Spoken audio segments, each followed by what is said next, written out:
there are actually some serious tax advantages to donors if they choose to donate some certain types of non-cash items. This is the PKF Texas Entrepreneurs Playbook. I'm Jen Lemansky, and I'm back once again with Emily Smeichel, one of our approachable advisors, and the tax lead of our not-for-profit practice. Emily, welcome back to the Playbook. Hey, thanks for having me.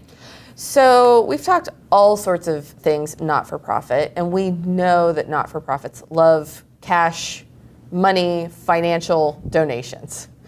But there's sometimes where folks want to give other things, non-cash, property, art, all sorts of things.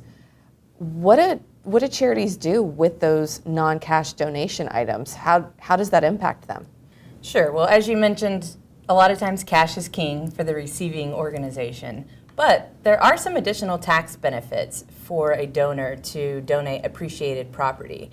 And because of the attractiveness of that to donors, it's really prudent for a not-for-profit organization to understand the donor implications of that, as well as be prepared to accept such a donation of non-cash items. What types of things should they have in place in order to accept those non-cash items? Yeah, well, I won't get too far into the weeds on that on this video because we have done another video on what steps to take in that instance to be prepared.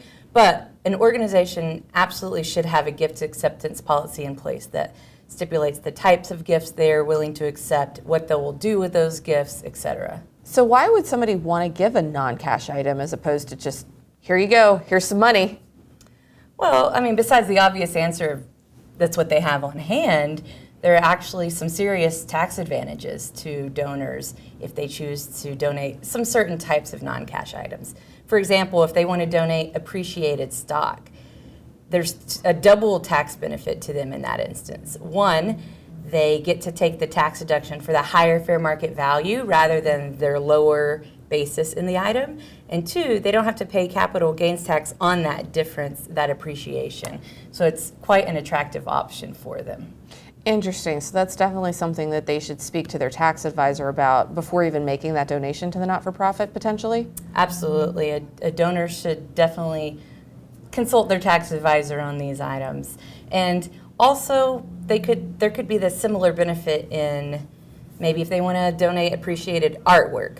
Mm-hmm. That could vary depending on how the organization is going to use the artwork. Mm-hmm. It could also benefit them to donate appreciated real estate. There's some caveats there on whether there's a mortgage attached to it or if the organization is going to end up selling that land, when, and to whom they're going to sell it. Mm-hmm. There are some caveats, but the benefit could definitely be there for them.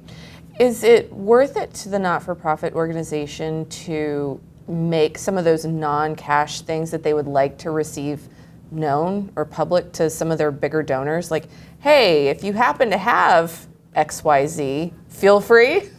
Sure. We see sometimes an organization needs a vehicle. They make that known, it's more likely that they're going to get it, ask and you shall receive type thing. So if they've got that policy in place that stipulates what they're willing to accept, then they can play off of that to lay it out of what they may need.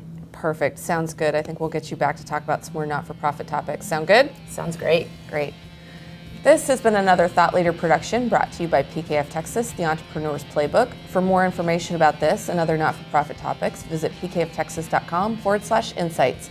Tune in next week for another chapter.